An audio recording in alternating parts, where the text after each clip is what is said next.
Hello, my name is Marcus. I'm the compiler of a collection of therapy quotes entitled 1001 Windmills of the Mind, a collection of advanced self-help quotes taking focus off about the psychodynamic or the psychoanalytic perspective, which long ago, as I was referred to by some, or perhaps many, as philosophical medicine and narrative medicine.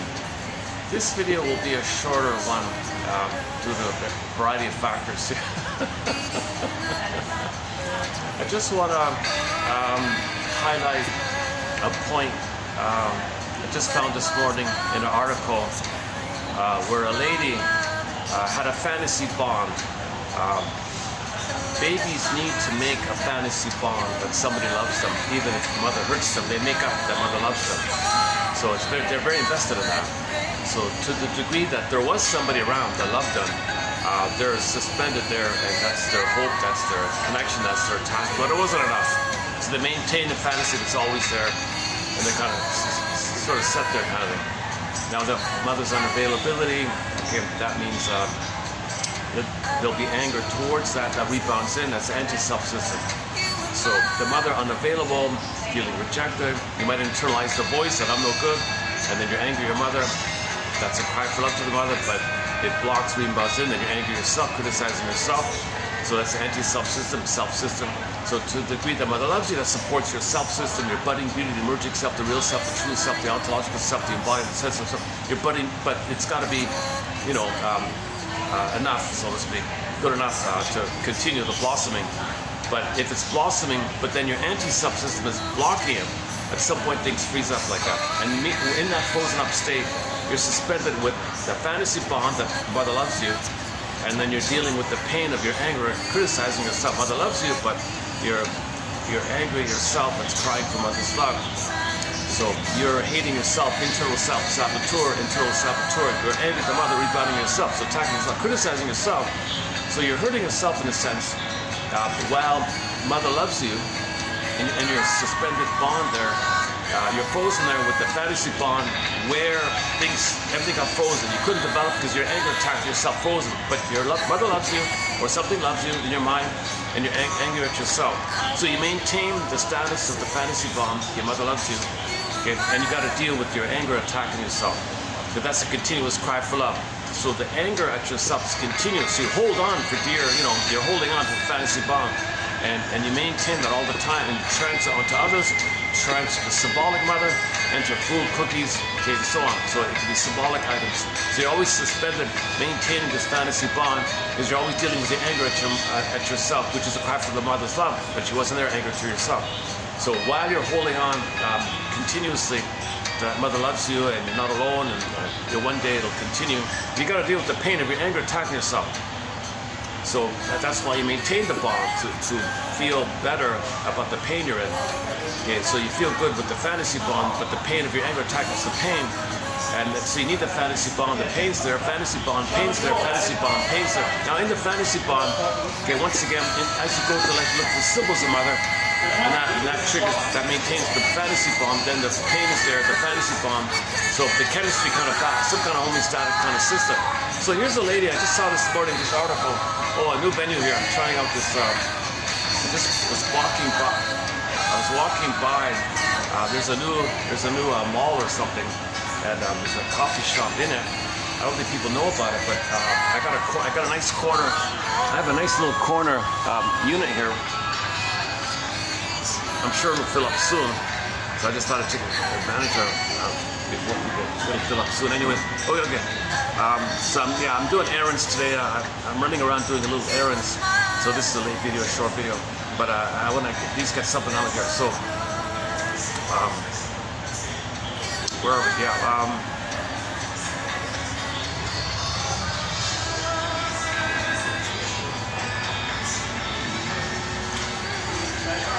So there's an article, I want to focus on a little bit about an article about two clients that the counselor had. The shrink had two clients. He had four in the article. I'm just going to focus on the first two. The first two are kind of simpler ones, more manageable, relatable ones. The client 4 and 5 are more serious, extreme, unrelatable a little bit. Maybe too involved, too intricate, too philosophical, too theoretical. Oh, you kind of lost me there, and I didn't have time to read the whole thing carefully. So I'm just going to focus on client number one, client number two, two ladies that this drink had here. And maybe in the future we'll look into the other ones there. So the first one,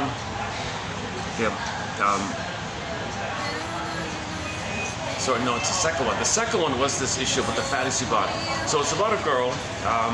The mother wasn't around, unavailable, always busy. Father's not around, unavailable. All she had was an aunt. This girl was kind of raised by the aunt, more or less. That was her main positive connection. It wasn't enough, but it was something to hold her. Okay? She didn't get mother's love, father's love, but a little bit with the aunt like that. So in the mind, there's her and the aunt, and all the anger and disappointment attacking himself. But the aunt's there attacking himself. The aunt's there attacking himself. So that's the fantasy bond. He needs it kind of. So later on, this lady went to therapy idea, and it turns out that she assumed that the therapist, she unknowingly transferred the aunt to the therapist, and kind of regarded it, emotionally speaking, as a continuation of the aunt. So she kind of had an attitude toward the therapist that the therapist is kind of like the aunt in a way. Emotionally speaking, oh, there's my aunt. She didn't know she's doing this. So when the guy went on a holiday or something, whoa, she felt like in the mind she lost the aunt. There's nobody. She had a huge panic, a huge anxiety. And so that's why therapists said in those kind of situations, if he's a new object for the person, he's got to maintain regular calls, have phone access, email. He gives her a photo. He can carry the photo for her. He can call him anytime because he's creating a new kind of connection, and that helps her to make the bridge into having a new relationship, because she's got to mourn the loss of the aunt. She's got to realize that she's got to move on with life. So have some new relationship, and not always be in the past waiting for the aunt to continue your development. So when you have a new connection with the therapist, then she can let go of the aunt and say, okay, the aunt's gone, but she has a new connection that supports her mourning, supports her healing. She's supported by somebody, so she internalizes the therapist over a period of time. So that's something in your mind that supports your healing, supports your development. You're supported by this, because you got to let go of that. If she stays forever with the aunt idea, it means she is waiting for more auntie's love to go on with life, but so she can't go on life because she's frozen waiting. So you gotta admit auntie's love wasn't there. Sorry.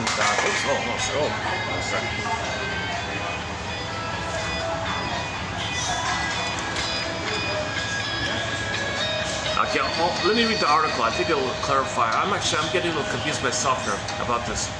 So why can't you just keep the fantasy bond? No, if you keep the fantasy bond, then you're always suspended. They're waiting, and you can't move on with life. Other people are going to be the aunt, and they can't. So nobody can complete your developmental needs. So you gotta mourn that you didn't get enough mother's love or aunt's love, and being substitute for the mother like that, like first primary caretaker love. She didn't get enough of it, but you can only let go of that when you have a new connection, a new relationship. So it brought it to her attention that she transferred the aunt to the fellow, the counselor guy, and I realized, oh my God, I'm feeling like I'm losing my aunt here. Oh my God, that's all I have. So that's called transference, right? So the article is about how does the therapist deal with the simultaneous phenomena of a real relationship between the two people in the here and now, and the transference relationship that the client brings and recreates and sees the past and the present. But there is a real two people, but the client kind of brings the past. So there's two going on. How do you parse that out? Because what you want is you want the real relationship, work together in the real relationship to help you with the transfer relationship and face the transfer relationship. But you have the real relationship called the therapeutic alliance, working alliance, and you can face all that. But this woman was swept totally in the transfer. She had no sense of a real relationship because she treated the therapist at the end. So the present was fully the past, called transference neurosis, transference destiny. And so she doesn't have the ability to have two relationships. She only has the past. She doesn't have a now relationship with the guy. She only has the past, recreate it, reliving, trying to get a fuller, proper outcome for the past, trying to continue to develop the past. No, the therapist is not the aunt in the past. He helps you be aware that he's the present, the aunt's in the past, but she treats the guy kind of like emotionally, like that he's the aunt of the past. So that's called transfer. Because the unconscious doesn't know time. The unconscious doesn't know time. So that's part one.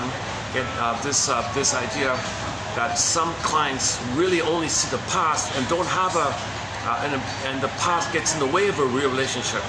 Versus, and the other case scenario, and just generally speaking, so sometimes the person has a real relationship and they don't want to talk about the past. So they use the current relationship between the two of them and don't touch the past, don't transfer the past, don't look at the past. That's defense against the past. So you got too much, you're using the present to not face the past, or other people cannot face the present because they're only in the past, this whole issue. So you gotta have a parse it out like that. Okay, that's number one, the lady with the grieving lady, the anti-lady. The other lady was really in a hostile, very abused childhood, like kind of. So she recreated this conflict with the mother, with the therapist, and she was recreating fully in the present the conflict she had with the mother, with the therapist, and she didn't realize it. She stubbornly believed that the therapist is wrong and he's hurting her and she's fighting back, and she coaxes him to play the role of rejecting mother so she can fight back. She's recreating the battle she had with the mother with the guy in the present. So it's the same idea. She's also transferred the past to the present and doesn't see the guy in the present as somebody in the real, in the here and now. She only sees the past. So the therapist said, you know, you're really bringing the past here. No, you're doing this, you're cheating me, you're lying to me, you're fooling me, you're exploiting me, you're doing all these things. Wow. So you didn't know how to bring it to her attention because she was convinced fully, she was so energized that he's hurting her, and she's recreating, emotionally speaking, the conflict she had with the mother, with the guy in the present. So he said, you know, he's reality check. He paused and said, man, I'm swamped by this. You fully believe the present is the past. I'm in the present. I'm not in the past, and I'm caught in this web. You ensnare me. You entangle me in this. You're convinced it's the past. I gotta quit. I gotta give up. I'm sorry. I don't. And really? She was kind of surprised, right? And he was afraid to do this because, so that little activity on his end was an attempt to make her realize, oh my God, I really get it. I see. So this conflict I'm having with you is really about the past, not about the present. And I see, and you're gonna quit, and you're like a professional therapist, you, and you can't even deal with this. And I don't want you to leave. Don't leave. I need your help. But I can't help you if you're determined to see me as your mother in the past and you're recreating the battle with the past, get better. You can't coerce me to be your mother in the past to give you the love that you should have received with the mother. You're in this battle with her. You're hurt by her. You got to mourn this. So you got to realize that you and I in the present are in the present. It's a reality here. I'm helping you to see the past, and I'm helping you to work with you to recognize the past and be aware of the past and how you're recreating the past, communicating the past, creating it here. How repetition, compulsion, transference, acting out. You're communicating what your child was like. You're telling me what your mother was like. You're putting me in the role of her, and you're fighting, and you're telling me what kind of difficult mother you have. And so she kind of came around like that. So let's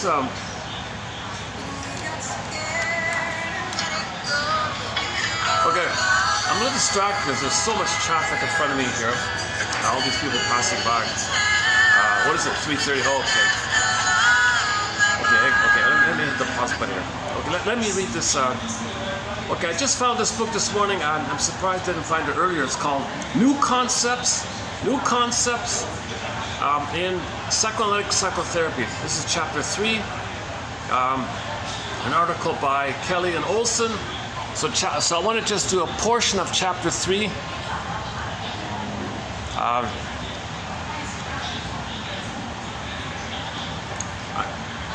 One of my errands is I scratched my screen. I was looking for a shop to fix my screen. Nobody has the proper size, so I can't get my thing. So I wonder on the playback if you're seeing a line across the screen. I see a huge scratch across, several scratches across the phone I'm holding here. I don't know if on the film when you play it back if you see it. I know it'll go. I'll just watch it on this. I'll find out when I watch it. I'll watch it on this phone, and I'll know if it's just internal on the phone or if it affects the playback. So I accidentally scratched my phone. I got huge scratches. Nobody has the proper. They said your phone is too old. All the shops around here said, "Oh man, no way. Your phone is way too old. Scrap it. Get a new phone. Buy a new phone. I can sell you." No. I like this old phone. I love this old phone. This is a great little phone. They don't make them anymore. No secondhand copies. No refurbished copies, no new copies somewhere. I've checked every shop, online, here, there, left, right, and center. Nobody has a single copy of this phone. Man, oh man, if I had a time machine, I'd go back and buy a million of these phones. These are great little phones. Honor 8S. I'm using the last Honor 8S on the.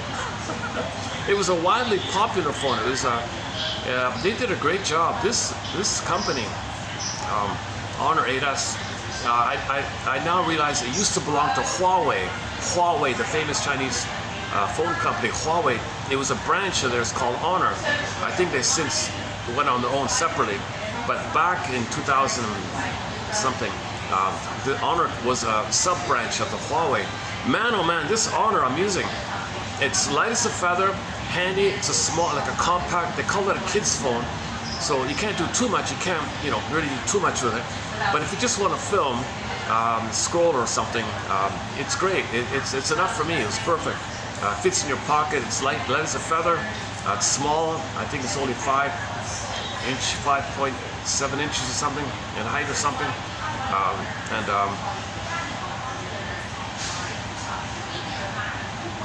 What else?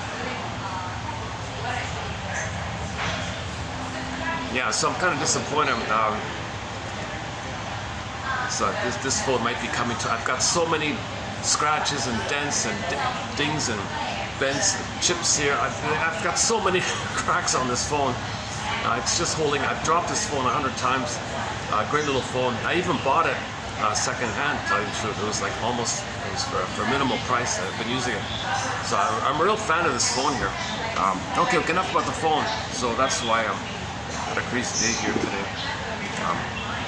Okay. So let's let me do a part of this a chapter here. It's called the real relationship in psychoanalytic psychotherapy. I haven't even heard of these two guys. They're both medical doctors, MDs. They're both medical doctors. The book's 1988 book, and so it's kind of like it's taken for granted. It's kind of assumed, but they kind of spell it out a bit. I like how they spell it out. I found it a little bit useful to think in their terms like this. All right, let's do. So they got 4 clients here. So I'm just, like I said, in the first 1 or 2. Okay, the role. Let's begin here. The role of the real relationship. The role of the real. So there's two people in the here and now. There's something real going on, right? It's not only he's a blank screen computer, gonna give you feedback, and there's nothing going on between the two of you. So so you gotta identify the reality. There is a real interaction. Greet you, hello. There's real people there, right? Now it's not meant to be a recreation of a childhood. There's just something in the present. He's a helper, and you're asking for help. There's something real going on. But now some people use that as a defense against the past. Some people cannot recognize the real, and they only bring the past in the present, and the present is only the past. So how do you help the person realize that the present is not the past? So this is the whole issue of there's two relationships going on: the real relationship and the transference relationship.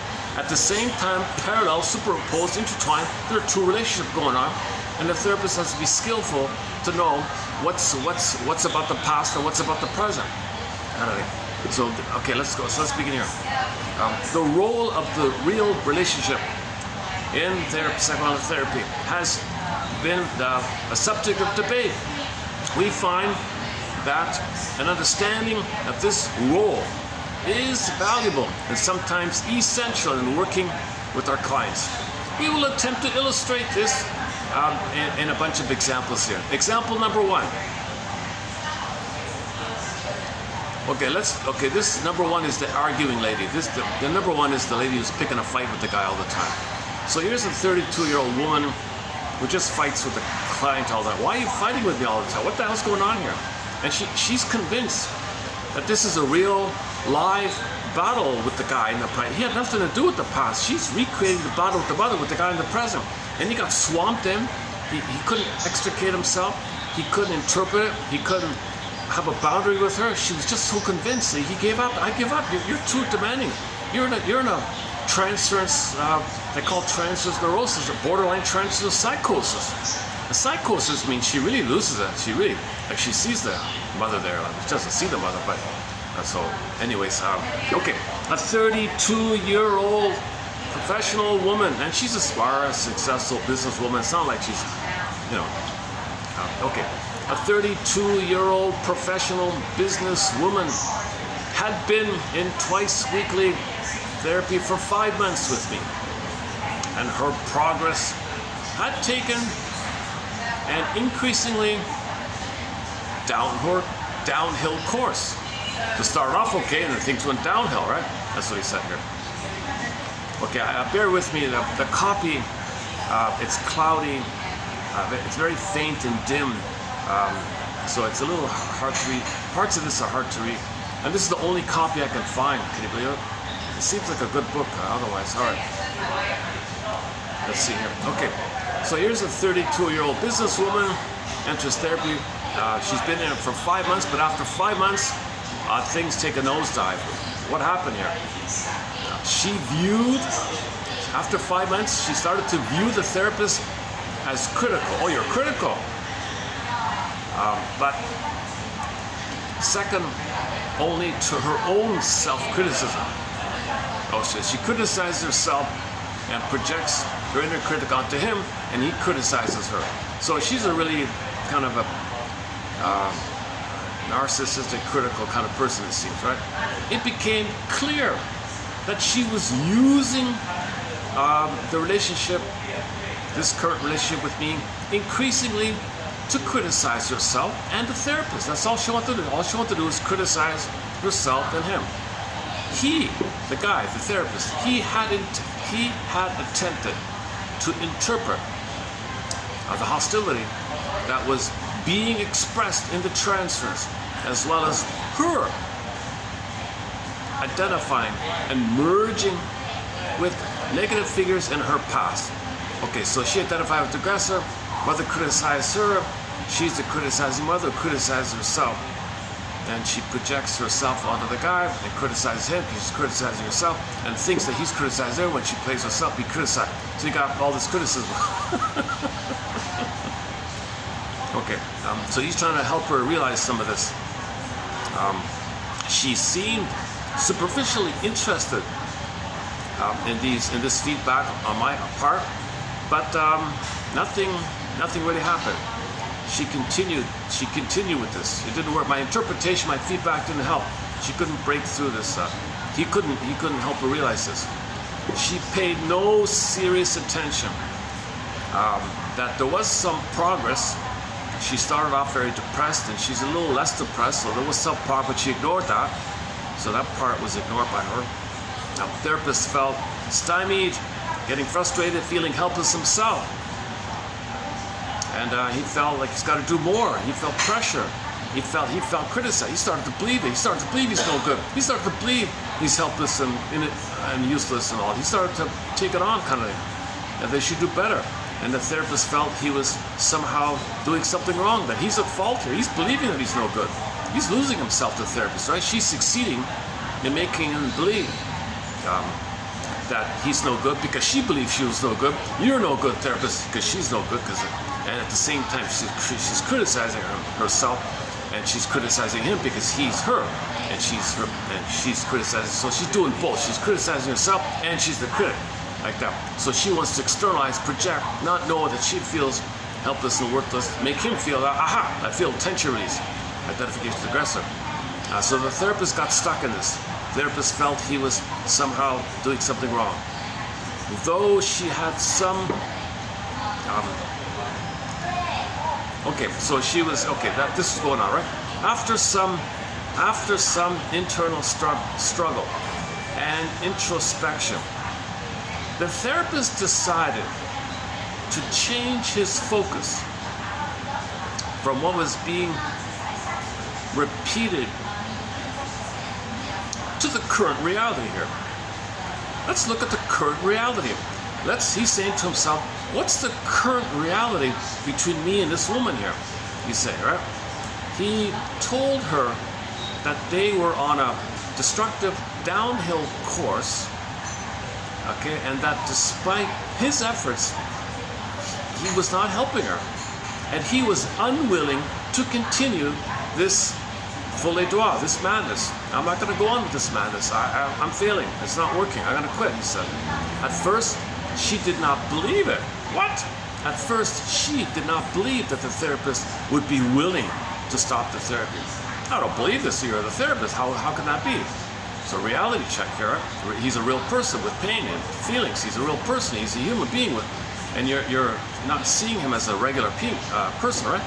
When he made it quite clear that he would not participate in such a destructive process after a short period of angry protest. Okay, so then she complained. The therapist's gonna quit. He complained. So she complained, got angry at him, and broke down in tears and collapsed.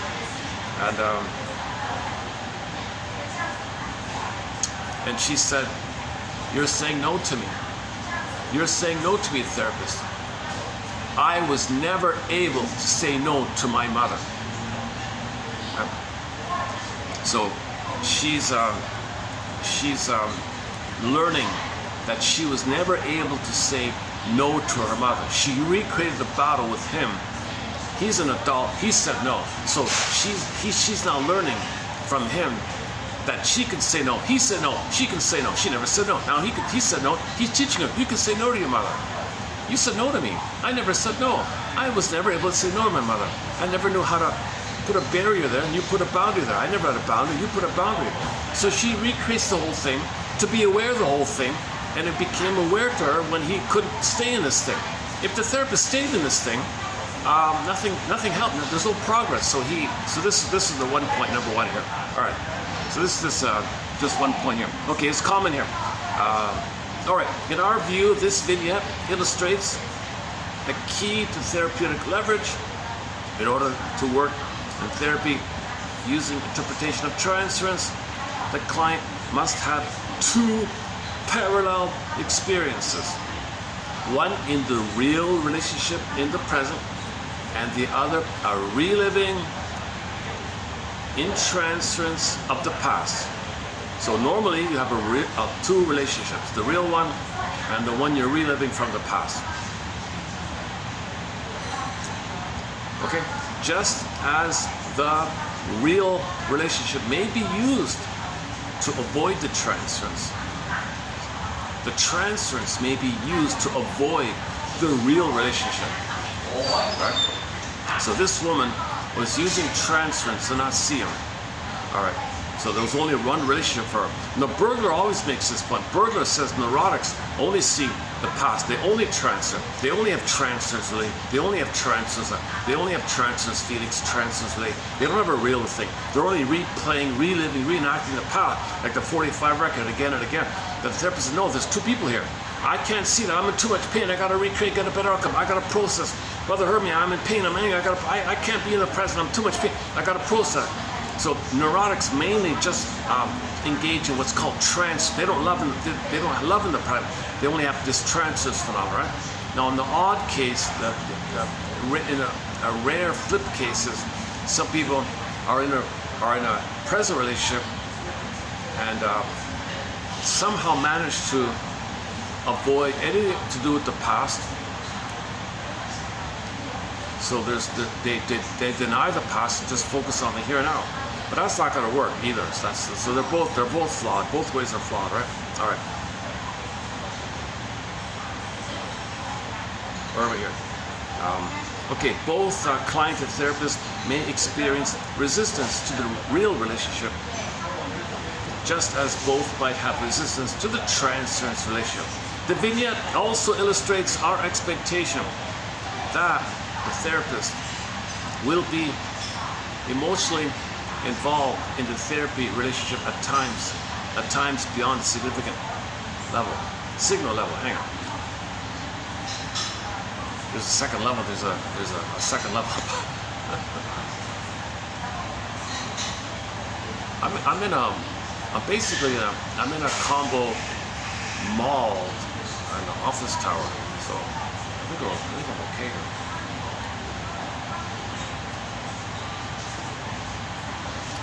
I'll give you an idea of how busy. Look, there's the intersection there.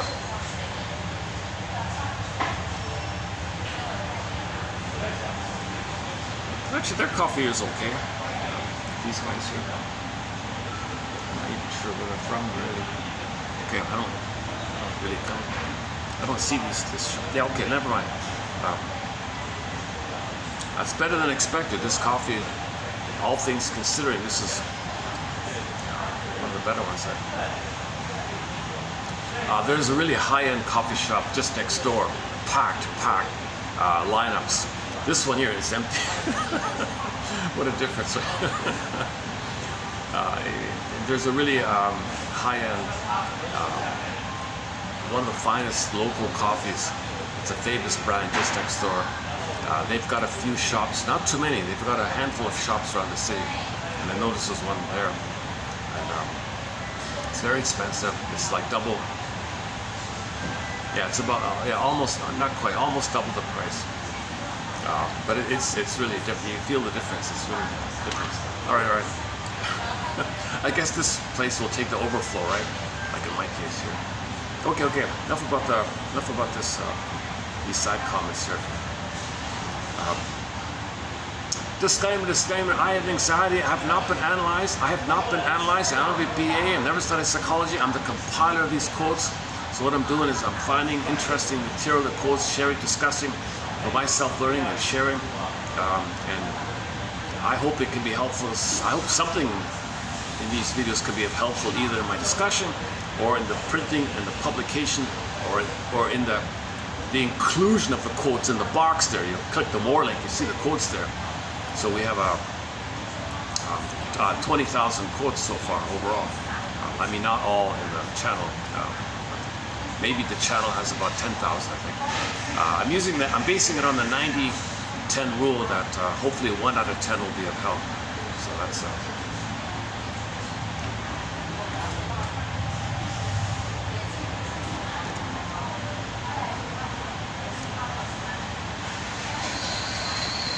okay, I'll try this again.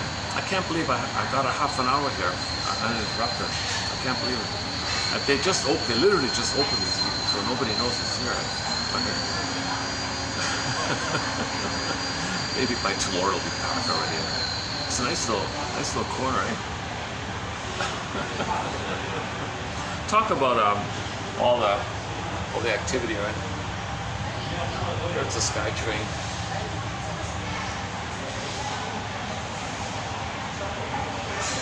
I can smell the fresh plastic. The chairs, plastic sofa. Okay. Okay. The vignette also illustrates our expectation that the therapist. Okay. Let me do this. Let me read the second vignette, and then I'll let the phone read the commentary kind of section. So let's do let me read the second case. This is the grieving one. This is the anti one. So I think this is also illustrative.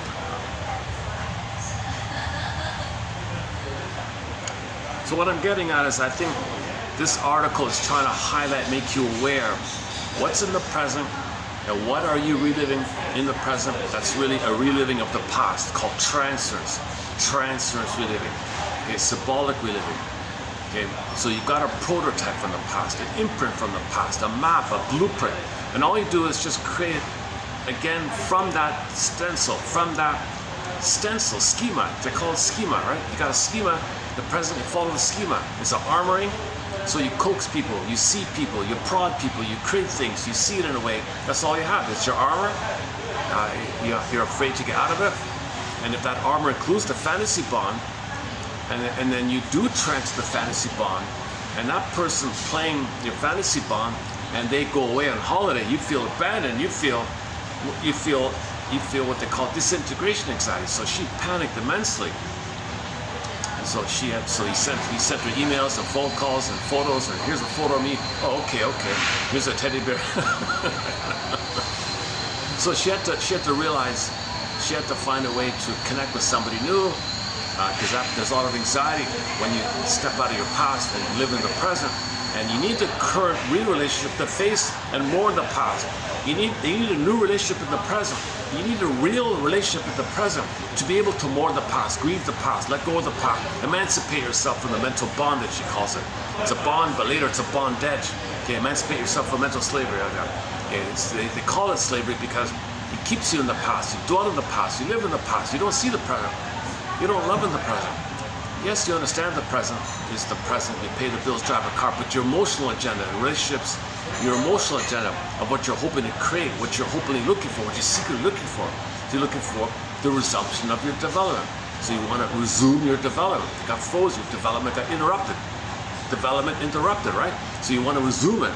It's pain not to have developed, not to have your body, beauty, emerging self. So you want to have the attachment so you can resume development, to have your ontological self, and the goal, the ball, and the beingness, and the capacities, and the gifts of the real self, the true self, the embodied self, goal, the ball, and all the capacities, what's unique, okay, ability to mourn, ability to joy, ability to companion love, mutual love, and all the treasures and gifts and capacities and gems of being in the present, feeling really alive, the embodiment.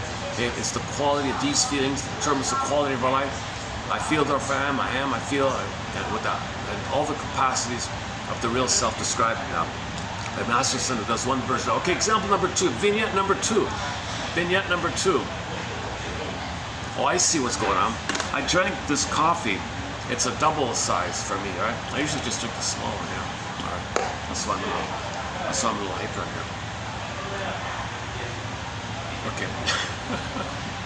Okay. A small coffee is enough for me. If I take a double size. Okay. Vignette number 2, a young woman. A young woman. How old is she? Doesn't say. All right, never mind. A young woman presented with complaints of long-standing unhappiness. What's your chief complaint? I've been unhappy all my life. Okay, that's your chief complaint. All right. She was bright. Oh, she was bright though. She was smart and charming, but unhappy inside. Okay? She had done well in school, even graduate school. So she has an MA, it seems, right? She had many friends, but felt empty. She felt empty. Something missing. Her image of herself was the opposite. Her image of herself was the opposite. Or her image of herself, empty, no good, was the opposite of her appearance to others, bright and charming. All right. She was wary of connecting and trusting anybody. I don't trust anybody. I don't trust anybody. I don't connect. I got a few friends, but we're not too close. I feel empty. I don't trust you, therapist. She had been thoroughly neglected by her professional parents, but as obvious as that was, she was worried that she was making it up, since she had been given material things. Oh, so she comes from a well-to-do family, a lot of money, given a lot of stuff, a lot of material things. Oh, a substantial trust fund. Whoa. Okay, so she doesn't worry about money at all. So she thinks that she's lying if she says she was deprived, if she's a billionaire kid or something, right? Whatever it is. Since she had been given all this. All right. The therapist repeatedly stated that she had in fact been neglected, and reviewed the evidence with the client. She had been saved by a loving nanny. Oh, nanny. Oh, not auntie. Oh, nanny. I thought it was auntie. I can't even read the thing. It's so faint, this thing. I'm surprised the phone can manage to read it out. All right. Nanny. Oh, she was saved by a nanny. Not an auntie. Nanny. Who looked after her as an infant and intermittently after that until she was 19. When the nanny died. Oh, the nanny died. Oh, I see. I'm doing this on the fly. Like, I only skim bits before I'm doing my errands. I haven't read the full thing. So So a little both and in my videos here. Sometimes some videos are strong and well prepared. Some videos are on the fly like this. So a little both and here. Both and third side of the coin. Third side of the coin for myself as well. Third side of the coin. Okay, where are we here? Oh, so the nanny passed away, I see. And that was her main primary love bond, right? Her attachment with her nanny then maintained with her. So it stayed with her, the memory stayed with her in the form of a fantasy. She's always there somehow. And that was her most important attachment. In her life, that was her number one primary attachment. Not the mother, the nanny. The mother was a businesswoman somehow, right? She hinted, yeah, so the mother must stop. But we got the top end nanny. We throw her millions of dollars, so she'll be fine. Don't worry, the mother's busy, right? I said, okay. She hinted that the therapist was like her nanny. Oh, she hinted, this woman, in her 20s, I guess, you know, therapist, you're a bit like my nanny. Only years later did she say that she had a conscious belief during this time that he was actually her nanny. So at one point, this woman really thought the guy was the nanny somehow. That somehow this therapist was the nanny in reincarnated form, returned from the dead to help her, just like she fantasized. This guy, it's really the nanny. My nanny's with me. It's this guy. That's not the guy. That's my nanny.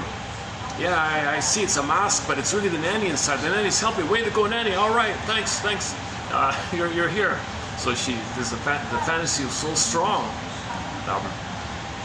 This woman has a master's degree, and she thinks the guy at one point really is the nanny in a body, in a reincarnated body. I'm guessing it. All right, next one. After several months, the therapist went away for 3 weeks. The famous holiday. We keep hearing all these stories about the holidays. So I don't read many of these case studies. They're kind of lengthy, and I don't know what's going on. But very often there's a holiday thing. Now, whenever the therapist goes on holiday, all chaos breaks loose, right? Okay, after several months, the therapist went away for 3 weeks. And this woman started having physiological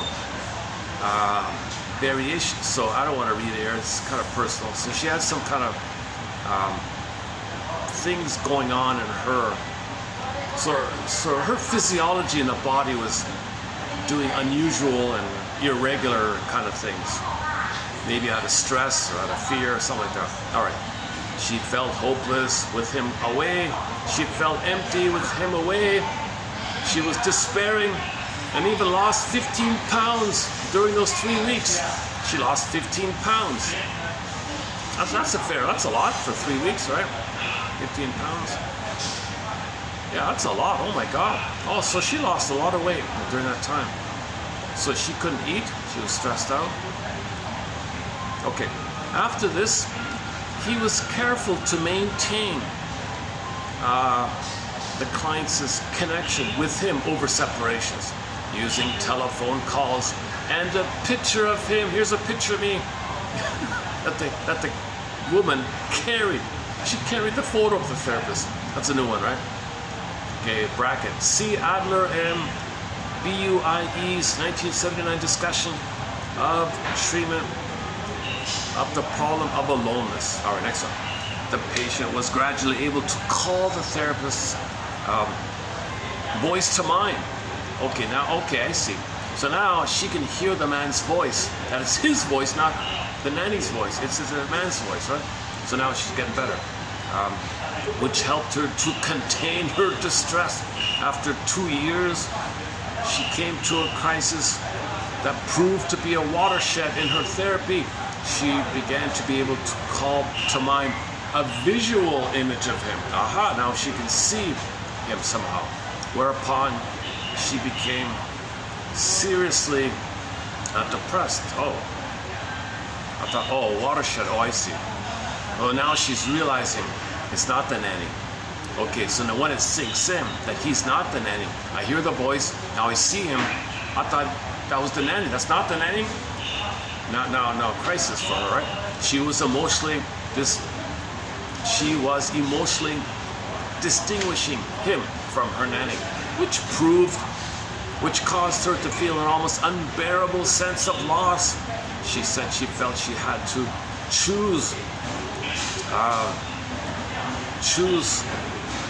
to believe it's the nanny somehow, or fight for the reality, like fantasy or reality, something like that. Right? Ultimately, she chose the reality, to focus on the present, and their relationship had developed, so she was able to connect with him. So the therapist did a good job and all that. All right. Up to this point, she had lived her life in fantasy, going through the motions of life, putting up a facade that protected her emotional life from the threat of another overwhelming loss. Now she began to move into living her life in the present, buying clothes and pictures for her office. Oh, she got an office. All right. And developing a relationship with the new, oh, now she got a boyfriend. Okay. Oh, now she got a boyfriend. All right. Things are getting better. Things are looking up. The crisis in her therapy came at the point when her relationship, the crisis in her therapy came at the point when her relationship with the therapist became real to her. Oh, it's real. You're a real guy here. This is a real new thing here. No more fantasy bond. I said that there's the anxiety, right, at this point. Her image of the therapist was slowly internalized. Okay, so first only the memory of his voice, then the memory of his voice that felt comfortable and reassuring. A new level of object constancy. Okay, so she's internalized a steady memory of this guy who regularly supports the present, who wants her to heal and develop something new, right? Something, not the end, but something new, right? Or like a fatherly. Okay. When she felt secure enough, she proceeded to the next step of calling his visual image to mind, which led to emotionally distinguishing him from her nanny and recalling the intense pain of losing her nanny.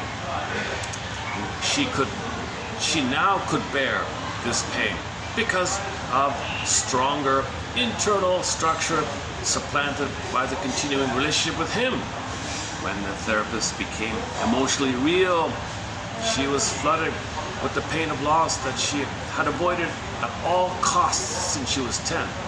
The degree of this avoidance suggested unstable self and object constancies with the threat of loss of the object rather than the dangers associated with higher levels of organization. When she was 10 years old, her psychological survival was at stake. Now it felt the same when the transference relationship yielded to an emotionally real relationship with him in the present. The strongest resistance was not against the transference regression, but against experiencing the real relationship in the present. Okay, so her greatest fear was to trust somebody new in the present, to connect with somebody in the present. Oh, I'm getting more light here, all right. Oh, cool. Oh, that's nice. Oh, it's brighter here. Oh, look at that. Oh, good.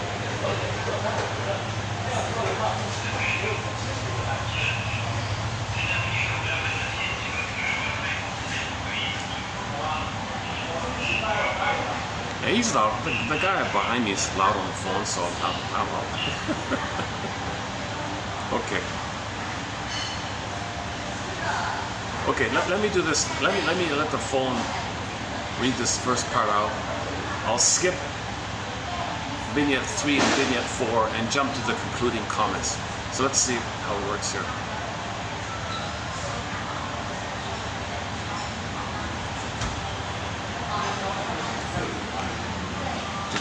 Just put it on the. Okay, I'll just put it on here, then yeah, I'll do this like this.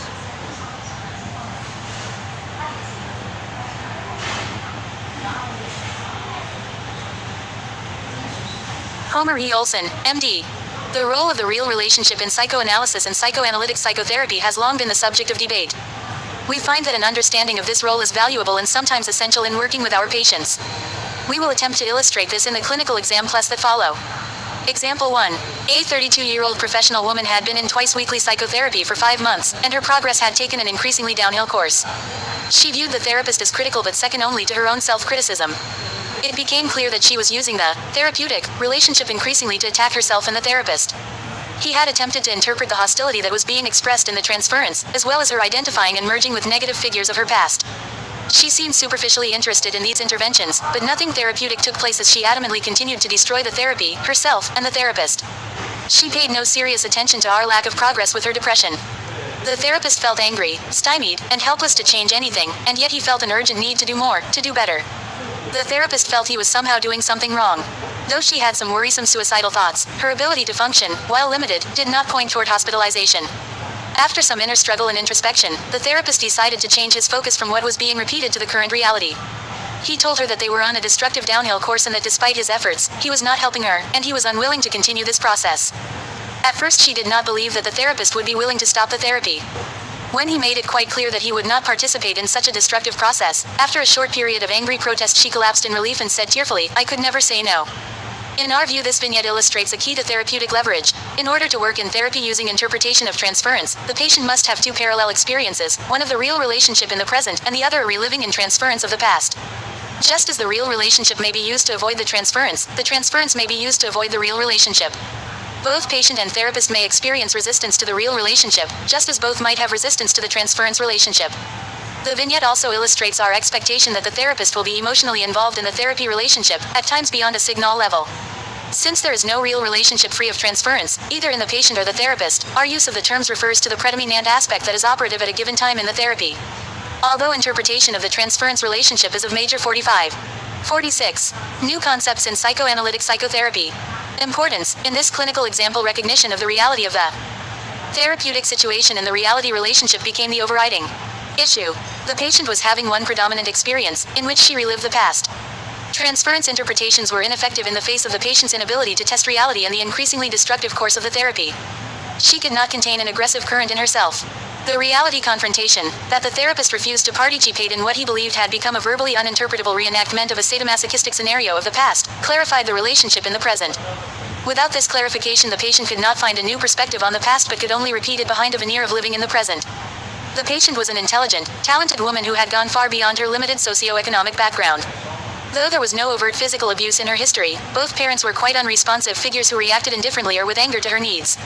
For example, she had been forced to wear clothes discarded by relatives during her childhood, even though her parents could well afford new ones. When she finally protested, she was slapped by her father. She was not allowed to say no, and she repeated her experience and told the therapist about it in action language by coercing the therapist until he said no. Words did not suffice. He had to meet her action with action in the present, the willingness to stop the therapy and do what she had never been able to do. The refusal to participate in her abuse and self-abuse communicated a different order of integration of aggression from that available to her in her projected dilemma. This interaction was in keeping with Lowell's 1960 view that the therapist is a new object who functions as a representative of a higher stage of organization and mediates this to the patient. p. 24. The process described in the vignette can also be conceptualized as projective identification, Ogden 1979, in which the patient's inner dilemma is induced in the therapist, who must then come to terms with it in himself before conveying it back to the patient. In this instance, something is required of the therapist that is beyond the usual therapeutic interaction. The patient draws the therapist into experiencing her struggle in a compelling way, and the interpretive activity is conveyed in terms of the real relationship. The projective identification transaction in example 1 implies some instability of self-organization. The patient's identification with the aggressor, involving the therapist, was not an identification of a truly separate self with a separate object but a less differentiated imitation, since she concomitantly directed this aggression toward herself. Following the session in which the therapist confronted her with a Chapter 3. Refusal to continue in the destructive process, the patient slowly began to use him and the therapy in a new way. She tentatively began to explore her past and present circumstances, questioning and trying to understand the punitive, self-critical view of herself. Her depression lifted, and her life situation improved considerably. She was able to allow her talents as a musician to develop much more fully. The discord in her marriage diminished, and some months later she gave birth to a child. In the confrontation, the therapist had used himself as a real person to convey what was pathological in the interaction, which interrupted a malignant, regressive experience. She was then able to make more positive use of transference interpretations in her relationship with the therapist. At times the real relationship is the major vehicle for structural change, as in example 2, in which the structural change begins with consolidation of self and object constancies. Example 2. A young woman presented with complaints of long-standing unhappiness and depression. She was bright and charming, she had done well academically through graduate school, she had many friends, but life felt empty and painful. Her image of herself was the opposite of bright and charming. She was wary of any attachment to her therapist. She had been thoroughly neglected by her professional parents, but as obvious as that was, she worried that she was making it up, since she had been given material things in a substantial trust fund. The therapist repeatedly stated that she had in fact been neglected and reviewed the evidence with the patient. She had been saved by a loving nanny, who looked after her as an infant and intermittently after that until she was 10 years old, when the nanny died. Her relationship with her nanny, maintained in fantasy, was her most important attachment when she began therapy. She hinted that the therapist was like her nanny. Only years later did she say that she had a conscious belief during this time that he was actually her nanny, returned to help her, just as she had fantasized. After several months, the therapist went away for 3 weeks. Her menstrual period, which had begun 2 days before the separation, stopped on the day he left and resumed on the day of his return. She felt empty, hopeless, and despairing and lost 15 pounds during the separation. After this he was careful to maintain the patient's connection with him over separations, using telephone calls and a picture of him that the patient carried. See Adler and Bui's 1979 discussion of treatment of the problem of aloneness. The patient was gradually able to call the therapist's voice to mind, which helped to contain her distress. After 2 years she came to a crisis that proved to be a watershed in her therapy. She began to be able to call to mind a visual image of him, whereupon she became seriously suicidal. She was emotionally distinguishing him from her nanny, which caused her to feel an almost unbearable sense of loss. She said she felt she had to. 48. New concepts in psychoanalytic psychotherapy. Choose whether to die and thereby rejoin her nanny, or remain in her present life. Ultimately she chose not to die because it would mean losing contact with her therapist, and their relationship had become too important to lose. Up to this time she had lived her life in fantasy, going through the motions of life, putting up a facade that protected her emotional life from the threat of another overwhelming loss. Now she began to move into living her life in the present, buying clothes and pictures for her office, and developing a relationship with a boyfriend in which she revealed what she felt, all for the first time. She experienced this as a radical improvement in her life. The crisis in her therapy came at the point when her relationship with her therapist became emotionally real to her in the present. Up to this time she had lived her life in fantasy, and he was experienced as her nanny. The nanny transference took up the whole relationship. Rather than resisting the transference, she resisted the real relationship. Gradually a real relationship was built up that provided a feeling of security. Her image of the therapist was slowly internalized, first only the memory of his voice, then a memory of his voice that felt soothing and reassuring, a new level of object constancy. When she felt secure enough, she proceeded to the next step of calling his visual image to mind, which led to emotionally distinguishing him from her nanny and recalling the intense pain of losing her nanny. She now could bear this pain because of stronger inner structure, supplemented by the continuing relationship with him. When the therapist became emotionally real, she was flooded with the pain of loss that she had avoided at all costs since she was 10. The degree of this avoidance suggested unstable self and object constancies, with a threat of loss of the object and annihilation, rather than the dangers associated with higher levels of organization. When she was 10 years old, her psychological survival was at stake. Now it felt the same when the transference relationship yielded to an emotionally real relationship with him in the present. The strongest resistance was not against a transference regression, but against experiencing the real relationship in the present. If a patient has not had a good enough mother, Winnicott 1953, the resulting impairment will likely be not only in regulatory structure but also in reality testing. The therapist will need to respond to distortions or omissions of reality in the patient's representational world, including what did and did not happen to him as a child, what he needed, what was and was not supplied by the parenting figures, what the patient contributed to his difficulties and successes, and his current image of himself, as well as what was internalized and is reproduced in transference. As these elements present themselves in the process of the therapist helps the patient to assemble and integrate a more objective view of himself and his world, past and present, both by interpreting transference and by constructing past and present reality. Chapter 3. 49. Example 3. A 30-year-old lawyer called, indicating during the phone contact that he was interested in once-a-week psychotherapy. Okay, yeah, so there's the third vignette. He had vignette. 5 years of intensive therapy, and the experience had left him angry, embittered, Okay, hang on. The third one is about a 30-year-old lawyer. Okay, let's skip that one. And then the fourth one was about the vignette number 4. What's this one again? I forgot. Okay, let me. He has some commentary, further commentary in this area. Let's see where is he? think it's here. Theoretical considerations. Is that it? But let's begin here. Theoretical considerations. There is considerable literature regarding the technique of interpretations along defensive lines, which generally assumes that the client suffers from inner conflicts or developmental issues. More recently, a growing body of writing considers techniques of therapy with clients with problems around, object relations theory versus self-psychology. A little bit about that. So some people think quote-unquote deficit. He's got no ability, no sense of self, so you got to build him up with the empathy idea. Forget that. No, everybody is capable. Just make him aware. Just make him aware. Don't step in the role of parent and try to be a parent to build him up like that. You can't do it like that. Yes, he'll internalize a supportive person, but that supportive person is a new person. Not when you transfer the nanny to somebody and he's like the nanny, continuing the nanny. No, he's a new person. But so there's a debate about this kind of thing. So we don't do the cohort self-psychology thing. Where is it here?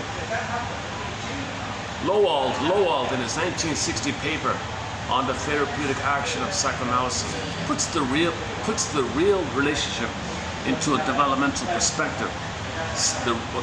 Stating that ego development is resumed in the therapy process. So you're building your mind, you're building your self-awareness ego in the act of therapy. That's what you are, right? Cool.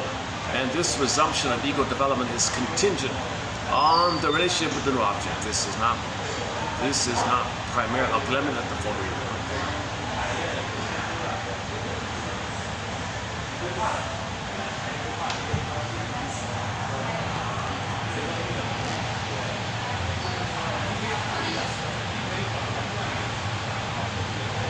Lowald, in his 1960 paper, on the therapeutic action of psychoanalysis, puts the real relationship into a developmental perspective, stating that ego development is resumed in the therapeutic process.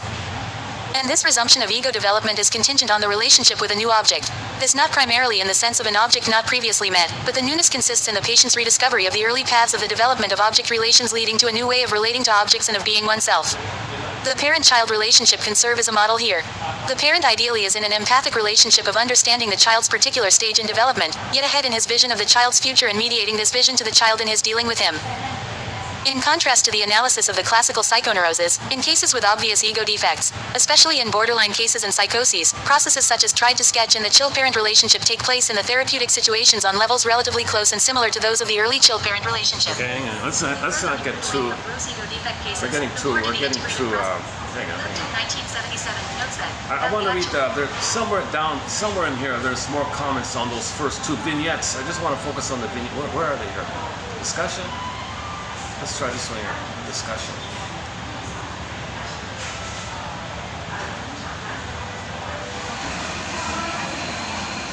Okay, let's try this one. Discussion. All right. Discussion.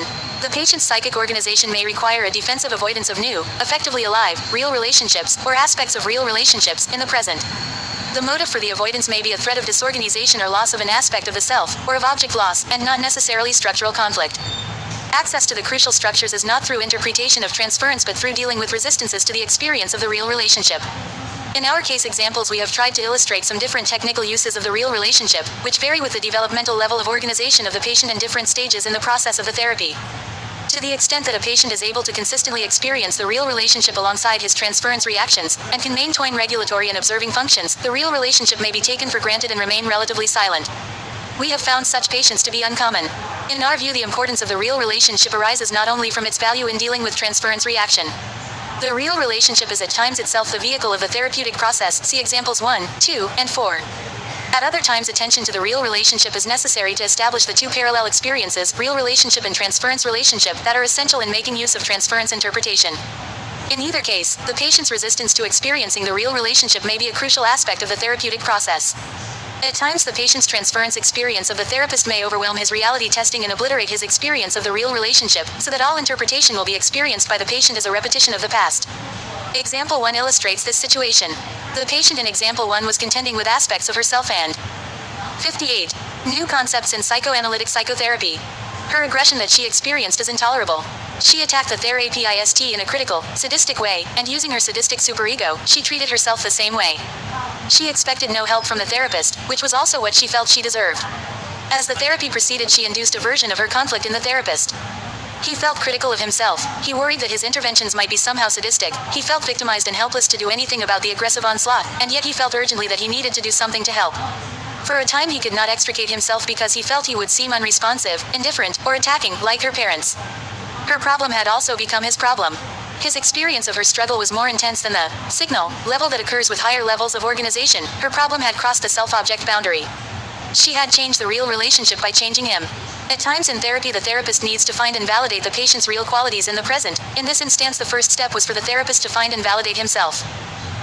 In his 1979 paper, on projective identification, Ogden takes up Melanie Klein's 1946 term and uses it to refer to a group of fantasies and accompanying object relations having to do with the ridding of the self of unwanted aspects of the self, the depositing of those unwanted parts into another person, and finally, with the recovery of a modified version of what was extruded, p. 357. In this process, the recipient of the projection experiences himself in part as he is pictured in the projective fantasy. If the recipients of the projection can deal with the feelings projected into him in a way that differs from the projector's method, a new set of feelings is generated which can be viewed as a processed version of the original projected feelings, p. 361. This digested version can then be internalized by the patient. In the case example, the therapist's ability to come to terms with coercive superego pressure, which he had begun to experience within himself, and coercive demands from the object, and to say no, provided the patient with a new and far-reaching way out of her predicament. She could now emotionally appreciate her dilemma as a child, which she had previously seen only cognitively. The emotional grasp, which came initially from interaction with the real object and not from verbal transference interpretation, led to a resumption of her development. This included a new ability to experience and observe transference reactions and to distinguish them from the real relationship. She now could move back and forth between the two parallel experiences. In our experience, patients who have grown up with coercion as a prominent mode of interaction often require some type of interpretation through action, such as setting a limit. Another aspect of the role of the real relationship comes to light in Chapter 3. 59. Instances in which self and or object constancy or differentiation are not solidly established, or regulatory structures in relation to affect or impulse are deficient, or some other substantial ego defect is present. In such cases, the patient may need the therapist's help in going through an early phase of internalizing a function, as in examples 1 and 2. Consolidation of regulatory structure or reality testing or self-observing capacity may need specific attention from the therapist before the patient can use his or her regressive experience in therapy in a therapeutic way. In example 2, the patient's structural problem had developmentally earlier roots than the patient's problem in example 1. She had internalized some limited self-soothing capacity from her early relationship with her nanny, but repeated separations made it unstable. The depth of the patient's regression during the 3-week vacation indicated the extent of the instability of her self and object constancies. Failure in the early, holding environment, Winnicott 1965b, led to what Adler and Bowie conceptualized in 1979 as a fundamental problem with aloneness. If this aloneness constitutes too much of the infant's experience, he will be unable to negotiate development of libidinal object constancy. Freiberg 1969, Freud, A. 1960 i.e., as an adult he will not be able to maintain a sense of soothing contact with sustaining introjections because the introjects will be unstable and subject to loss through a form of structural regression. The therapeutic task is to provide the patient with an interpersonal experience over time which will allow him to develop a solid evocative memory for the soothing, sustaining relationship with the therapist. P. 85. This patient required a real relationship in which the therapist was available enough to intercept the intense anxiety that occurred when she was threatened by an overwhelming aloneness. For a time this required frequent telephone contact to sustain the patient's internal representation of the therapist and to maintain the holding environment. The therapist also provided a reassuring source of understanding what had been chaotic and bewildering, as well as a conceptualization that the patient could increasingly use herself to organize her experience. She did this first through fantasied conversation with the therapist, and much later by simply thinking it through herself. Very gradually the patient's sense of herself and her ability to call the therapist to mind stabilized. At the point when she developed the capacity to bear the depression, Zetzel 1965, she differentiated the image of the therapist in her mind from the image of her nanny, and she experienced the pain and grief of the loss that had previously been too overwhelming to face. This opened the way to a major reorganization of her patterns of experiencing herself and dealing with objects. A part of the reorganization involved consolidating 60 new concepts in psychoanalytic psychotherapy. Her ability to work with transference in therapy and experiencing anger. At the therapist for the first turn previously it had been displaced and disavowed. In this instance the real relationship evolved gradually, beginning with the patient's experience of the therapist almost entirely via her nanny transference. When the therapist emerged as himself, different from her nanny, in the patient's representational world, a resumption of development became possible and necessary. See Winnicott's The Use of an Object, 1969, and Adler's 1980 discussion of the real relationship, both of which emphasize the establishing of the therapist as a separate person. Until then, her defensive structure had aimed above all to prevent any attachment to a real object, because she could not let herself have what she could not bear to lose. The patient in example 4, who also required a soothing and holding action from the therapist, was different in that she had established a greater degree of object constancy. From the first day she related to the therapist as someone she could count on, probably because she had a consistently available father until she was 6 years old. But an aspect of her regulatory structure was subject to being overwhelmed, specifically by an excruciating, overpowering pain in response to loss. When the therapist supplied the missing soothing, holding, regulatory function, and an organizing conceptualization along with it, she was able to gradually come to terms with the loss of her mother through depression when she was 10 months old. In the process, she also seemed to internalize the regulatory function that the therapist had been supplying. She then proceeded to deal with the loss of her father when she was 6 without needing the unusual soothing activity from the therapist. These are technically very different problems from those in which a transference relationship gradually crowds out the real relationship, which then will reemerge as the transference reactions are understood. In our cases, the technical problem involved both reconstructing the past and constructing the present. It also involved interpreting resistances to experiencing the present, including fears and feelings of loss and abandonment in relation to old self and object images that accompanied each step of progress, from the beginning to the end. Patients often view themselves from both realistic and unrealistic perspectives. The therapist must recognize and therapeutically attend to both self-representations. The failure to acknowledge and work with the patient's realistic, true self and his valid ego capacities may only add to the patient's doubt about these real aspects of himself and may limit his ability to accept and utilize new interpretations and insights into himself. The patient described in example 3 had struggled through an earlier experience in therapy in which careful attention only to unconscious. Chapter 3. 61. Drive impulses and fantasies was of but limited help, because the patient could not differentiate between the real relationship and his reliving the past in the transference. He experienced both as emotionally the same. The negative object representation and primitive, sadistic superego, so prominent in his psychic organization, and an accompanying depreciated self seen as the victim, had been internally lived out most of his life. When the negative images were projected onto the therapist, the patient's ability to distinguish either the real person of the therapist or the more healthy aspects of his own real self was quite limited. The patient's struggles in recognizing his own self-reality had been even more difficult in the prior therapeutic ambience, in which the therapist's interventions were limited to interpretation of the unconscious, viewing the past only in the light of childhood wishes and fantasies, with little or no focus on healthy aspects of the patient. The therapist had also revealed little of himself as a real person. As the patient began in the current psych other APY to express his rage more directly toward the abusers, it was necessary for him to ascertain the therapist's reaction to these feelings. The rageful expression had current transference implications that were later more available for interpretation when the patient became angry at the therapist for being unable to make a change in an appointment time. However, initially there was a need for validation of the patient's feelings in the past. A transference interpretation at this point might have once again been experienced as an accusation. We are not advocating relationship therapy without recognition of transferences, or just being nice to a patient, but we are emphasizing the need to aid a weakened, potentially healthy self, the true self spoken of by Winnicott, to gain expression in an atmosphere of safety.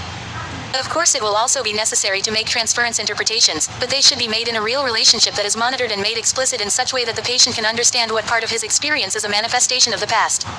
Otherwise, he might experience such interpretations as a repetition of trauma of the past. In addition to agreeing on the importance of the real relationship as a vehicle of transference expression and interpretation, many authors, Bloom 1971, Lowald 1960, Glover 1955, Gill 1982, have stressed that encountering the therapist as a real, new object is part of the effectiveness of a therapeutic experience. Bloom states, even in adult analysis the role of the analyst as a real new object rather than the object of transference must be considered along with identification with the analyst and analytic attitudes, p. 51. Appropriate real interaction with patients is inevitable and cannot, and should not, be avoided. We are stressing the importance of attention to these interactions, which may lead to valuable transference manifestations and potential interpretations. Such interact. 62. New concepts in psychoanalytic psychotherapy. A. Tions may also be used to facilitate and enhance a new and therapeutic experience with a new object, leading to both insight and change. Eisnitz 1981 makes a particular technical point regarding the therapist as a new object, in contrast to those of the past, pointing out certain mature shifts in the self-representation made by patients. Let's leave it there then. Away from the narcissistically secure It's position are not for recognized both. and It's for acknowledged in both. the treatment. Oh, it's near. Oh, it's close to the summary. Oh. Acknowledged just as in the past. P. Just let it run through. It's almost at the end. Noted resistances that patients may Okay, have the to the real summary is pretty relationship. short. The therapists also may have resistances to more real participation in the Okay, let's therapeutic just- relationship, possibly in part because of their theoretical orientation, as we noted earlier. When a therapist allows himself to be experienced as human and does not try to shelter himself behind the transference, he is sometimes more vulnerable in being seen as he is. This is not always a comfortable position, and it can be tempting to interpret certain realistic views and observations sometimes as resulting therapists feelings patients may cannot have be in a about real transference, relationship. especially when the views and feelings are he negative. makes problems Those of us in who the thing. become therapists, reinforcing the attributes of sensitivity and responsiveness to others that are necessary in our work, may also find it easier to respond to others than to reveal our real selves in a personal way. We are aware that our focus on the importance of the real relationship has a potential for misinterpretation and misuse. There is a danger that therapists might, in the process of being human, act out their own object needs and needs for gratification. Yeah. Others may also So if see it's our real, emphasis as he avoidance may of transference transfer. and There's the transference problem, right? interpretation. Our approach is to evaluate and monitor the real relationship in the context of the therapeutic process of a given patient in order to facilitate that process, which can allow transference interpretation to be more effective and meaningful for the patient. Summary. In this paper we are stressing the importance of attention to the reality relationship in psychoanalytic psychotherapy for certain patients who have difficulties with object and self-constancies and or defensive use of distorted self and object representations. These difficulties are often accompanied by problems with affect regulation. We believe that this aspect of the therapeutic relationship has importance for a broad range of patients and therapies, including psychoanalysis. We find the model of the therapist as an impersonal screen onto whom transferences are cast to be both unrealistic and undesirable. An emotion ally real relationship in the present facilitates the development of trans. Chapter 3. 63. Ference that is therapeutically useful. It helps in delineating what part of the patient's experience is, not attributable to the actual situation. It provides a fresh perspective from which to understand the influences of the past. In addition, it facilitates the patient's internalization of aspects of the therapist's functioning. Traditionally, such internalization has been viewed as limited to the analyst's analyzing function, leading to the capacity for self-analysis and aspects of the analyst's presumably more benevolent superego. We have tried to illustrate additional aspects of internalization, derived from the real relationship, which may be central to the therapeutic process. The therapist is drawn by the patient into an experience of variable intensity. At times it may threaten the therapist's equilibrium.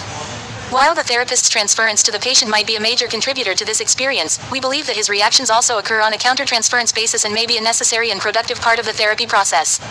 We feel that interpretation, reconstruction of the past, and, if necessary, construction of the present are all central to the therapeutic work. A new experience has by itself a very limited value, as does interpretation only, without a new experience in the present. References. Adler G. Transference, Real Relationship and Alliance. M.J. Psychoanalytic. Yeah, a long list of 61, references here. 547 to 557 Adler.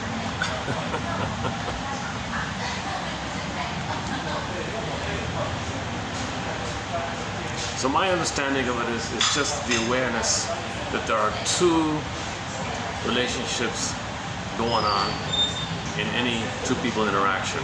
The real, the present, real, and what's being relived via the transference of the past and recreated and relived in the present, a new edition of the past called transference relating versus real relating. Can you parse it out? And the therapy idea is that the two being in a real, being aware they're in a real, the two work together to help the person deal with the transference side. Can he do that? Like, can he see what's real and what's being transferred? And can the therapist help him to do that and stay real like that? But the thing falls apart when the counselor or whatever transfers himself. He transfers his he's doing this thing, it's all a mess, it all falls apart. The therapist has to stay real and he cannot transfer his past. If he does, he's got to apologize and confess and come clean. Oh, sorry, I something's still unresolved in my past. I brought it up here, I recreated it here. My bad, I take it back. Oh, okay, that helps. That's very helpful. So I think therapy can progress if the therapist is clean. I mean, if he's honest enough to do such a thing. Masterson described that. He said he slipped up and he apologized, everything was okay. That's where I read that. Masterson has a good book called The Counter-Transfers. Transfers, counter-transfers, something like that.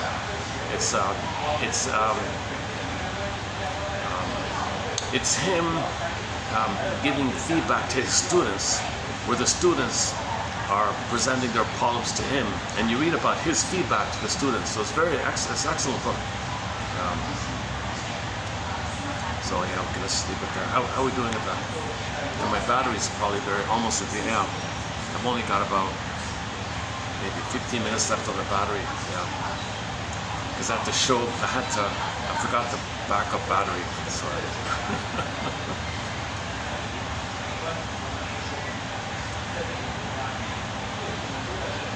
oh, somebody's having a full meal right beside me there. All right. I'm not sure about the other articles. You know, the other articles in this book didn't look too appealing. Let's see. Let's see.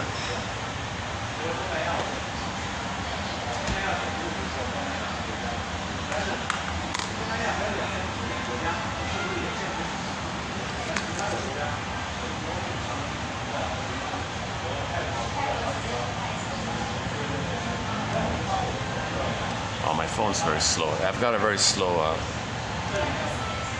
This budget phone's also cracked up. Got a scratches. Okay, never mind. Yeah, this is a very unusual video for me today. This is the first time I've really dwelled into one of these obscure, jargony, vague, abstract, repetitive, redundant. It's kind of repetitive, vague, and redundant. This lengthy article of theirs, 30-something pages, whatever it is, it could be 10 pages easily, and it could be tighter and neater and something. So they do waffle around a fair bit, so it kind of lost me. So I just stuck with the first two vignettes. I thought that was clear enough. The point was clear. Where the two cases, actually all four cases did it, I think. But anyways, the first two cases here, the fighting woman, the critical woman, and the nanny woman, the woman of the nanny. In the present, they were only trancing, and they couldn't recognize the present as the present. So when there were separations of the present, they felt all the fear of the arguing woman, and that's the nanny woman. The first one, the arguing woman, she was fully in a live, critical thing with her mother and him, and really believed it's real. The guy's shaking his head. I'm out of here. What? Why are you out of here? You can snare me in this. I'm a real. I'm not the. Oh my! I didn't realize that. So the arguing, the critical one, the first case, vignette 1, it's pretty clear like that. And then vignette 2, she unknowingly fantasized that the person's continuation of the past, hope for a better past. So when he went away on holiday, she freaked out. So in conclusion,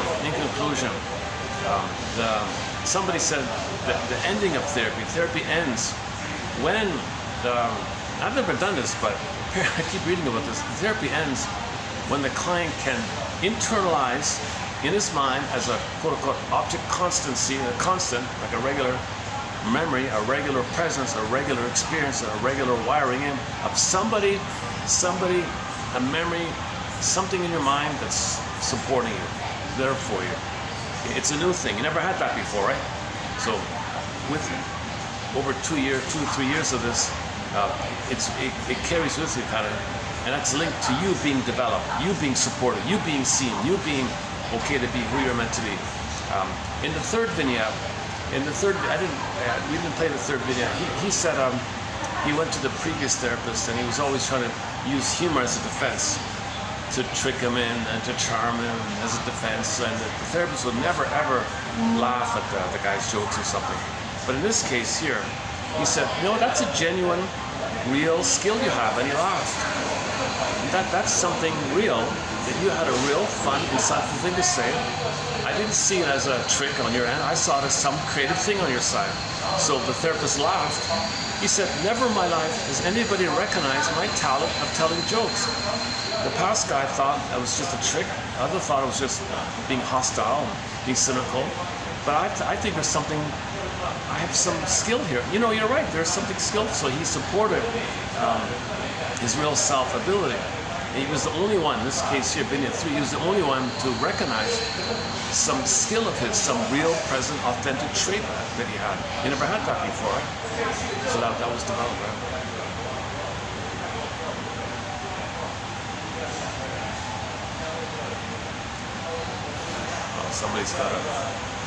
Somebody passing by has a T-shirt with the slogan. Let me paraphrase it. The slogan basically says, "We're all one family." Yeah, okay. We're all equal. We're all one family. So back to the Zuni people. Yesterday we talked about the Zunis. The Zunis, they're cooperative. They actually cooperate.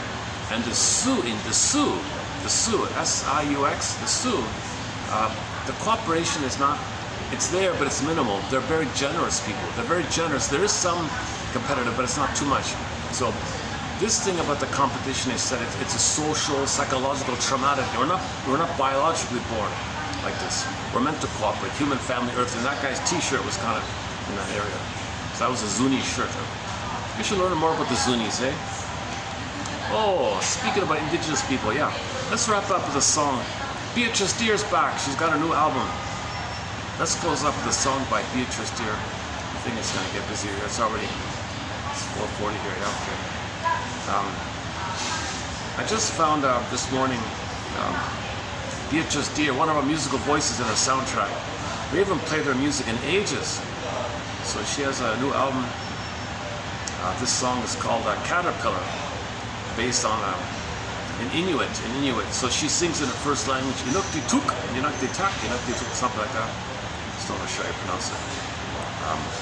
So she's got a great album called My All to You, Inunara, My All to You, I'm With You. We play some of the live songs, her live she does some good covers. She's a great singer from the Inuit nation like that. So here's her most recent song called, do I even have it? Called, hang on. Is it under C? Yes, Caterpillar. So, I'll just play this and when it finishes I'll wrap it up. It's too noisy if I go outside. Yeah, I'm at an intersection here, it'll be too noisy. Okay, so this, I'm guessing caterpillar is a common image. If you nurse, so the song's about her taking care of a caterpillar, like comforting, taking care of it, like a pet or something. So the metaphor means you want to take care of yourself, in other words, because the caterpillar, okay, becomes a butterfly. So your old way, okay, and you want the rebirth motif, transformational rebirth motif. So psychological birth, reborn, butterfly, but you got to take care of yourself. So she simply calls the song Caterpillar. I've got a caterpillar. I'm going to feed it, take care of it, and then eventually it'll become a butterfly. So that means we gotta know ourselves, take care of ourselves, be nice to ourselves, like you're nice to any kind of pet or whatever, like a cat or dog or something. In this case, she just said caterpillar. So, anyways, I don't know the full. I don't speak the language, but I don't have the lyrics. But here we go. Submit it for your approval consideration. Should you choose to accept it, when you're relating, what are you reliving and recreating from the past and the present, and what's real in the present? Now, you may fool yourself. You may say no. Like you may say something in the present. No, that's real in the present. If it's very intense, like if it's very strong emotion, it's from the past. You know, you're lying to yourself. If it's really kind of intense, you have these really fearful, survival, oh my God, you know, okay, that's the past. Okay, if it's any kind of survivalish intensity, that's the past. You know, whatever percent of the time. So if you're talking to somebody and you feel a really burning feeling, well, that's from the past. That's transfer. Somebody slights you and you feel shame. Well, that's from the past. It's a transfer dynamic. It's a transfer. It's like you relive the transfer like that. So you transfer the past to the present.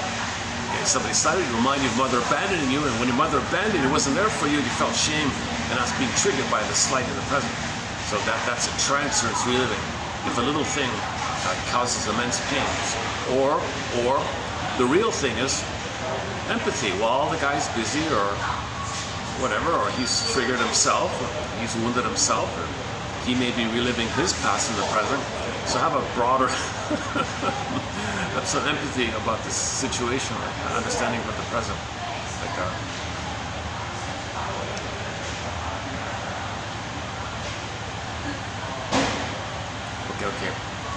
Okay, it's about 3 minutes long. I'll wrap it up here for today.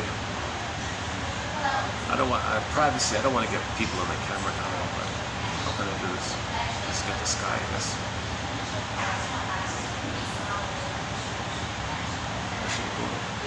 Can we go outside? Okay, let's just wrap it up. Okay. So when the song ends, I'll hit the stop button for today.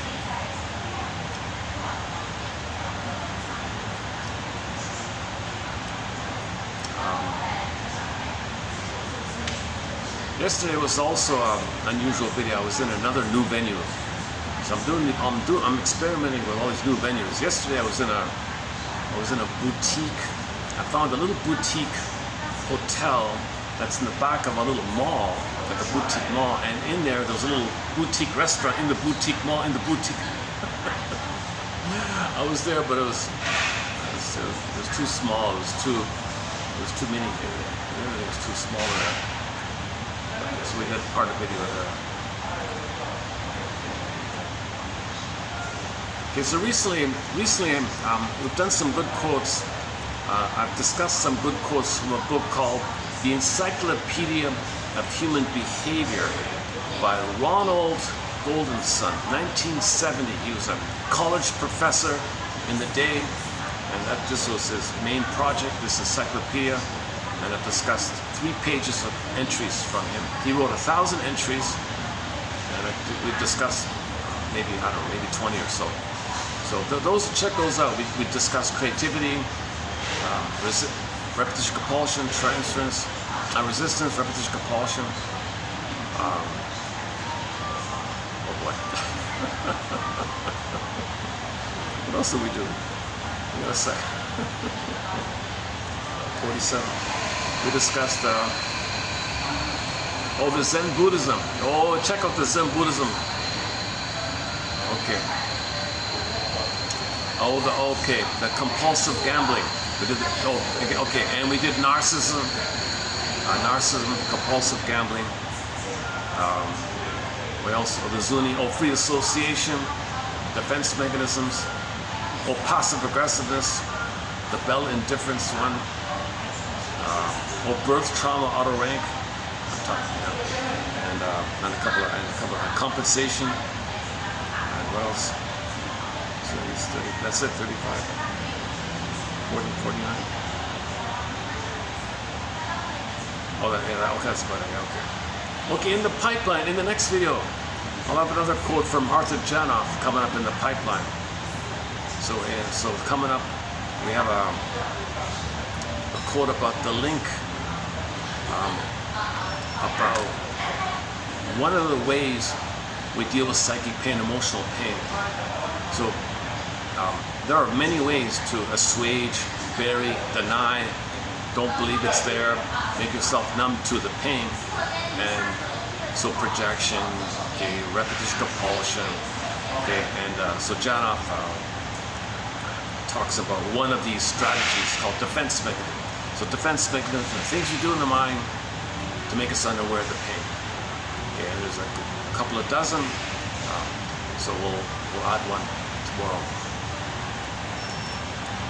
And I'll wrap it up here for today. All right, Beatrice dear, take it away with your new song. Congratulations. It's a pretty good song, fun sort of. This is classic Beatrice dear, sort of a. She creates a new. She calls herself Inuit, right? Inuit music. Inuit rock, is that right? Inuit folk rock or something? Inuit rock, Inuit folk, I forgot. She blends Inuit. Her first language is the Inuktitut, one of those two. The Inuit people speak Inuktitut, and she's an Inuit person. Anyways, Inuit music, Inuit folk, Inuit rock, indie. Ah, for Pete's sakes, I forgot. Okay, here we go, Caterpillar. So may we all. Yesterday we closed up with the Logical song. Check that out, the Logical song. Who am I? Please tell me who I am.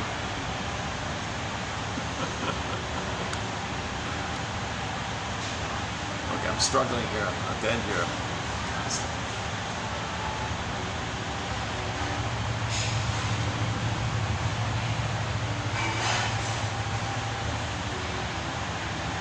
Okay. I think I'm trying to cram in too much here. I'm really. Sometimes at the end of videos, I get anxious, I get nervous, so separation anxiety.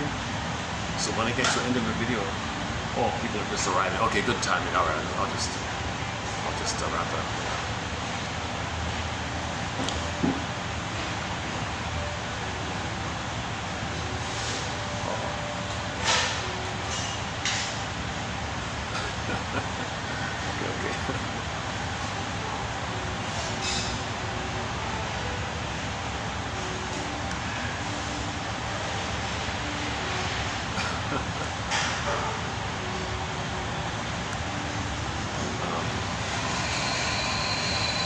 what? Yeah. I try to end every video on a fun, smooth, easygoing, upbeat note. In case somebody's watching, I want them to feel okay. You know. So I really depend on the musicians to help me out here.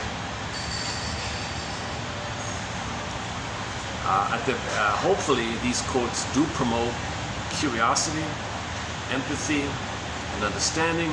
A CEU, continuing education unit. Yeah, I'll see you next time. Okay, take it away, Beatrice dear.